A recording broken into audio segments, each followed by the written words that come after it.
देशभरात तिसऱ्या टप्प्यातील मतदान सुरू आहे। महाराष्ट्रामध्ये पुणे, शिरूर, बारामती, कोकण, रायगड या लोकसभा मतदारसंघांमध्ये लढत सुरू आहे। मी सध्या आहे रायगड लोकसभा मतदारसंघामध्ये, जिथे घड्याळ विरुद्ध मशाल अशी लढत आहे। म्हणजेच अनंत गीते विरुद्ध सुनील तटकरे असा लढा आहे। माझ्यासोबत शिवसेना उद्धव बाळासाहेब ठाकरे पक्षाचे उमेदवार अनंत गीते आहेत। सर, काय सांगाल? पक्षाने पुन्हा एकदा जबाबदारी दिली आहे तुमच्यावरती। रायगड या लोकसभा मतदारसंघामध्ये आत्ताचं वातावरण तुमच्यासाठी पोषक आहे, काय प्रतिक्रिया आहे? मी शिवसेना उद्धव बाळासाहेब ठाकरे या पक्षाचा उमेदवार आहे। त्याचबरोबर मी इंडिया आघाडीचा सुद्धा उमेदवार आहे। माझी उमेदवारी शरद पवार साहेबांनी उद्धव साहेबांकडे मागून घेतली। या मतदारसंघामध्ये अतिशय अनुकूल असं वातावरण आहे, उत्साही असं वातावरण आहे। माझ्या निवडणूक प्रचाराचे 2 दौरे मी पूर्ण या मतदारसंघात पूर्ण केलेले आहेत आणि त्यामुळे अतिशय उत्साही वातावरणात ही निवडणूक इथे संपन्न होते। जे मतदान होईल त्यातले किमान 70% मतं मला मिळतील असा माझा विश्वास आहे। कारण ही पहिली निवडणूक आहे, जी निवडणूक मला आत्तापर्यंतच्या निवडणुकांमधली सगळ्यात सोपी वाटते। कारण इथे मला काय बोलावं लागत नाही आहे, मतदारच बोलतो आहे। आणि मतदाराच्या बोलक्या प्रतिक्रिया एवढ्या प्रतिक्रिया बोलक्या आहेत की साहेब तुम्ही काय सांगायची गरज नाही, कार्यकर्ता गेला तर तुम्ही काय सांगायची गरज नाही, आम्हाला माहिती आहे आमची मशाल आहे, तुम्ही आम्हाला काय सांगण्याची आवश्यकता नाही, आम्ही ठरवलं आहे, आम्ही निर्णय घेतलेला आहे, आम्ही मशालीलाच मतदान करणार, आम्ही उद्धव साहेबांच्याच पाठीशी राहणार, आम्ही इंडिया आघाडीलाच निवडून देणार, आम्ही कुठल्याही परिस्थितीत लोकशाही वाचवणार, आम्ही हुकुमशाही येऊ देणार नाही, आम्ही संविधान वाचवणार नाही, मतदार बोलतो आहे। आणि ही जी भावना आहे मतदार, त्याच्यामुळे प्रचंड जागरूकता या मतदारसंघामध्ये मतदारांमध्ये आल्या आहे।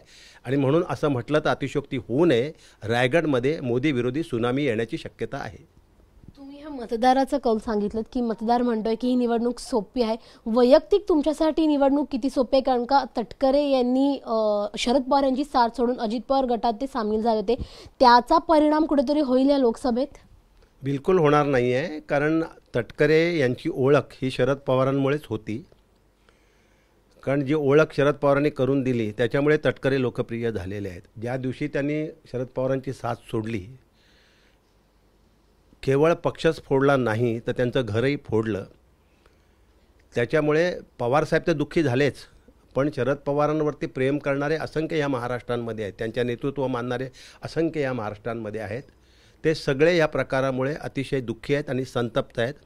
आणि त्यामुळे त्या सर्वांनी हा निर्णय घेतला आहे की या निवडणुकीत कोणत्याही परिस्थितीत तटकरेंना धडा शिकवायचा। त्यामुळे माझ्याकरता ही निवडणूक अधिक सोपी झालेली आहे। मला आता तटकरे हे माझ्यापुढे आव्हान राहिलेलं नाही। केवळ शरद पवारांच्या पाठीत खंजीर खुपसला म्हणून सोपी असं नाही, तर सुनील तटकरेंनी ज्या बॅरिस्टर अंतुलने त्यांना राजकीय जन्म दिला त्यांच्याही पाठीत खंजीर खुपसला, पवारसाहेबांच्याही पाठीत खंजीर खुपसला। 2019ला माझ्याविरुद्ध लढताना ज्या शेका पक्षाचे नेते भाई जयंत पाटील यांना पाठिंबा दिला आणि म्हणून ते जिंकले, त्या जयंत भाईंच्यासुद्धा पाठीत खंजीर खुपसला। जे त्यांच्याबरोबर काँग्रेसचे नेते माजी आमदार मधु ठाकूर होते त्यांच्याही पाठीत खंजीर खुपसला। आता ज्यांच्या पाठीत त्यांनी खंजीर खुपसला ते सगळे माझ्यासोबत आहेत। आणि त्यामुळे ही निवडणूक माझ्याकरता अतिशय सोपी झालेली आहे, अगदी सहज झालेली आहे। तटकरे आता कुठल्याही परिस्थितीत, कालही आव्हान नव्हते, आजही तटकरे मला आव्हान अजिबात वाटत नाहीत। तुम्ही इथे 2 टर्मचे खासदार राहिलेले आहात, मात्र 2019मध्ये तटकरेंचं पारडं जड होतं। या निवडणुकीत किती मताधिकांचा फरक जो आहे तो दिसून येईल? ही निवडणूक मी किमान 2 लाखाच्या फरकानं जिंकेन। ही अतिशयोक्ती नाही आहे, हे चित्र या रायगड लोकसभा मतदारसंघातलं आहे। मागच्या निवडणुकीतसुद्धा माझा पराभव झाला, अल्पशा मताने पराभव झाला, मला मतदारांनी नव्हतं नाकारलं। त्याही निवडणुकीत मला 4,55,000 मतं मिळाली होती। त्या निवडणुकीत माझा पराभव झाला, याचं शल्य जेवढं मला होतं त्याच्यापेक्षा अधिक इथल्या मतदारांना होतं। मतदार आज वाट पाहत आहेत ते शल्य दूर करण्याकरता, आणि म्हणून अतिशय चांगलं वातावरण या निवडणुकीमध्ये आहे। ही निवडणूक आत्तापर्यंतच्या मी जेवढ्या लोकसभा लढवतो त्यातली सगळ्यात सहज आणि सोपी निवडणूक ही आजची निवडणूक माझ्याकरता आहे। गीते साहेब, खरं तर कोकण हा शिवसेनेचा बालेकिल्ला राहिलेला आहे, मात्र प्रथमच असं होतंय की कोकणातून धनुष्यबाण हे चिन्हच गायब झालेलं आहे। नवीन चिन्ह आहे मशाल, घराघरापर्यंत पोचली आहे का मशाल?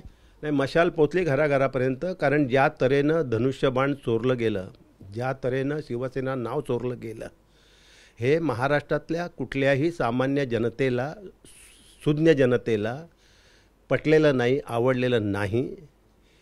आणि त्यामुळे ज्या दिवशी चिन्ह चोरलं गेलं आणि पहिल्या पोटनिवडणुकीत अंधेरी पूर्वच्या पहिल्या विधानसभेच्या पोटनिवडणुकीत शिवसेनेला मशाल हे चिन्ह मिळालं आणि मग त्या दिवशीच शिवसेना पक्षप्रमुख उद्धव बाळासाहेब ठाकरे यांनी सांगितलं की आता आम्ही मशाल घेऊनच लढू. तर आता ही मशाल घराघरात, मनामनामध्ये, हृदयामध्ये पोचलेली आहे. त्यामुळे चिन्ह बदलल्याचा काही परिणाम या निवडणुकीत होणार नाही. उलट आता ही मशाल ही धगधगती मशाल आहे, ही पेटती मशाल आहे.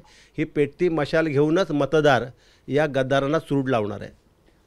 एकेकाळी भरत गोगावले हे तुमच्या सोबत होते, तुम्ही एका शिवसेनेत होतात, शिवसेनेचे 2 गट पडले. ते नाराज असूनही आता ते तटकरेंच्या समर्थन ते त्यांना करत आहेत. काय वाटतं, गोगावले यांची नाराजी दूर झाली असावी? ते मनापासून त्यांना समर्थन करतायत?